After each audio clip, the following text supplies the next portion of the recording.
Selamat pagi pemirsa, apa kabar Anda di pagi hari ini?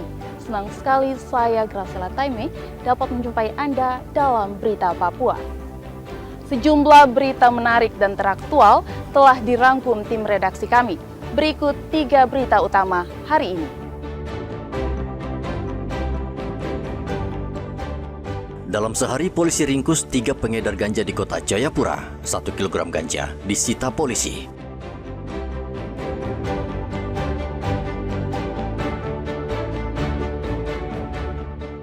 Redam amarah warga Merauke, Telkom akan berikan kompensasi pembayaran internet selama terputus.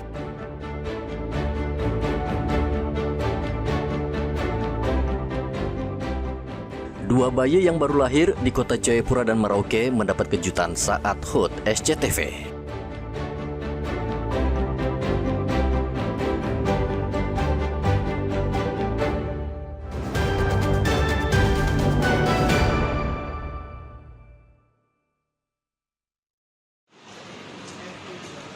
Tim Satuan Reserse Narkoba Polresta Jayapura Kota kembali mengungkap kasus peredaran narkotika dengan menangkap seorang pria yang membawa ratusan gram ganja. Polisi menyergap tersangka pada hari Sabtu sekitar pukul 11 siang di Terminal Mesran, Distrik Jayapura Selatan. Tersangka tidak berkutik ketika polisi menemukan sekitar 400 gram ganja yang diduga akan dijual tersangka. Tidak sampai di situ, pada malam harinya polisi kembali meringkus 2 tersangka lain di depan Terminal Mesran. Kali ini polisi menemukan ganja dalam jumlah lebih banyak, sekitar 600 gram. Agustus lalu, kami dari Satgas Narkoba Polresta Jayapura Kota telah mengamankan 2 perkara kasus narkotika jenis ganja. Total yang kami amankan dari 2 kegiatan penangkapan tersebut sekitar kurang lebih 1 kilo. Ya. Melakukan penetapan tersangka, kemudian ketiga orang tersangka ini juga sudah kita lakukan penahanan dan sementara proses penyidikan masih berlanjut. Ketiga tersangka saat ini mendekam di Mapolresta Jayapura Kota. Mereka masih menjalani pemeriksaan. Ketiganya dijerat dengan Undang-Undang Narkotika dan terancam hukuman penjara 7 tahun. Arthur melaporkan dari kota Jayapura, Papua.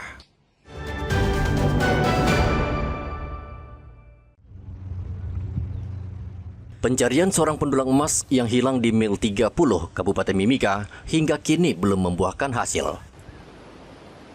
Tim SAR gabungan masih terus melakukan pencarian terhadap Yusti, pendulang emas yang dilaporkan hilang saat menyeberangi Kali Biru di Mil 30, area PT Freeport Indonesia.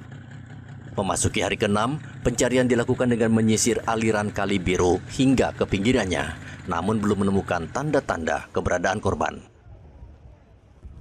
Selain berjalan kaki, tim SAR juga menggunakan drone untuk memperluas area pencarian. Namun upaya tersebut belum menunjukkan hasil. Tim bahkan mencoba menggunakan perahu karet, tetapi pencarian tetap belum berhasil. Untuk pencarian hari ini sendiri kami menggunakan 2 perahu karet dengan tim yang terdiri dari Basarnas Timika, kemudian dari Pol Airut, dari Polres dan Polsek, kemudian dari Basnas ataupun relawan, kemudian dari TNI Angkatan Darat, tim SAR gabungan beserta keluarga korban yang ikut membantu melaksanakan pencarian. Sampai sore hari ini masih belum membuahkan hasil. Adapun seluruh area ataupun sungai yang diperkirakan korban tersebut terseret arus sudah kami lakukan penyisiran ataupun pencarian. Namun sampai hari ini masih nihil. Tim SAR akan terus mencari korban dengan memperluas lokasi pencarian. Yusti, seorang pendulang emas tradisional, hilang pekan lalu. Diduga Yusti terjatuh dan terseret arus sungai. Dari Mimika, Papua Tengah, Igobat Momolin melaporkan.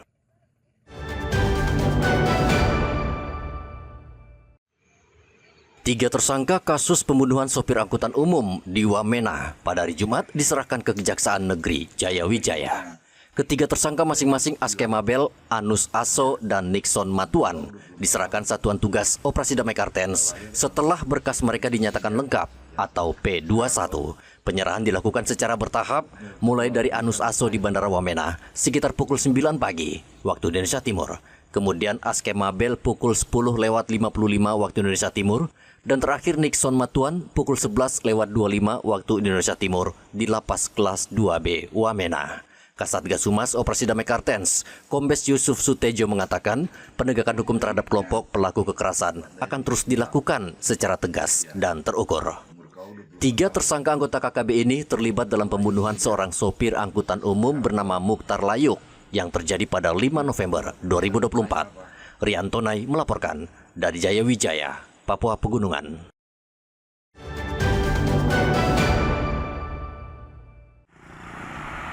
Rusaknya jaringan telekomunikasi di Merauke sejak 16 Agustus 2025 menimbulkan kerugian yang tidak sedikit bagi pengguna layanan.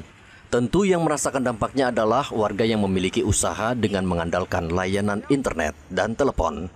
PT Telkom akan membantu mereka yang terdampak dengan memberikan kompensasi yang besarnya sesuai masa terjadinya gangguan. Kompensasi tersebut antara lain berupa paket 1000 SMS gratis serta penyesuaian tagihan pembayaran. Kepada area-area terdampak ini, pertama memberikan istilahnya paket SMS 1000 per hari gratis, hanya dengan Rp1, gitu ya. Nah, kemudian nanti setelah normal itu akan diberikan paket gratis yang durasinya 1 minggu. Setelah periode gangguan berakhir, Telkomsel juga akan memberikan kompensasi kuota data kepada pelanggan yang berhak sesuai dengan ketentuan yang akan diatur kemudian. Terputusnya jaringan telekomunikasi di Merauke menuai protes luas dari sejumlah kalangan masyarakat, seperti para pengemudi ojek daring. Mereka mendatangi kantor Kominfo dan meminta kejelasan rusaknya jaringan telekomunikasi di Merauke. Kadis Kominfo Merauke Thomas Kimko akan membantu dengan memasang 6 unit Starlink di sejumlah titik strategis di Merauke, termasuk di pangkalan-pangkalan ojek daring. Peralatan Starlink berfungsi pada Minggu 24 Agustus. Kami sudah diperintahkan oleh pimpinan untuk berkoordinasi dengan teman-teman. Ada beberapa titik yang kemudian teman-teman sampaikan kepada kita. Jadi dari pemerintah daerah menyediakan 6 buah unit Starlink yang kemudian akan ditempatkan di titik-titik yang sudah disampaikan oleh teman-teman dari ojol. Jadi titik-titik yang sudah diusulkan kepada kami dan Starlink sudah kami siapkan dan kami sudah aktivasi. Kerusakan jaringan telekomunikasi milik Telkom sudah sering terjadi di Merauke. Warga sangat kecewa karena aktivitas mereka terganggu. Bahkan warga yang melakukan demo pada pekan lalu nyaris membakar kantor Telkom Merauke. Kali ini masyarakat harus menunggu hingga 4 September 2025 untuk bisa kembali menikmati jaringan telekomunikasi. Muhammad Ridwan melaporkan dari Merauke, Papua Selatan.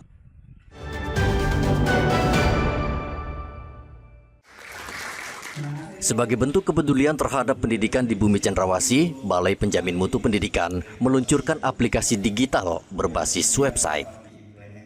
Aplikasi ini bernama Kawan Setia Berbagi Informasi atau KASBI. Aplikasi ini berisi informasi terkait kurikulum serta referensi 8 program prioritas Kementerian Pendidikan Dasar dan Menengah.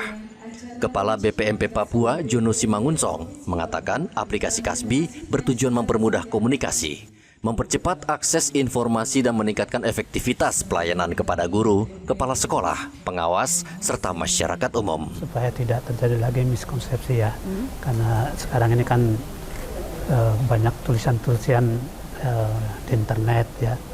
Nah, KASBI ini salah satunya channel yang bisa memastikan bahwa sumber belajar bagi guru dan anak-anak itu adalah memang sesuai dengan buku teks utamanya. Jadi tidak menggunakan buku-buku yang mungkin bisa jadi diterbitkan siapa begitu ya. Nah, sekarang apalagi sekarang kan dengan teknologi era sekarang ini sangat mudah mencari sumber-sumber buku yang tidak sesuai dengan ideologi Pancasila seperti itu.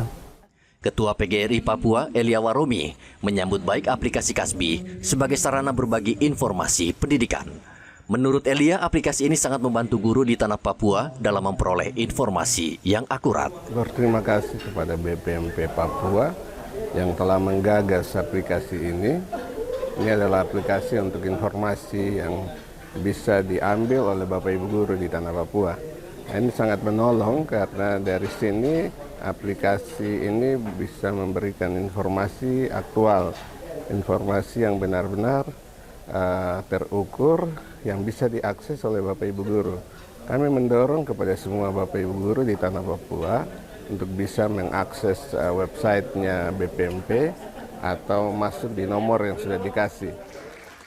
Aplikasi Kasbi membantu para pendidik karena akan mempermudah mereka mengajar para siswa di sekolah. BPMP Papua optimis kualitas pendidikan di tanah Papua akan terus meningkat seiring dengan semakin cepatnya arus informasi yang lebih cepat dan akurat. Dari kota Jayapura, Papua, Hendra melaporkan.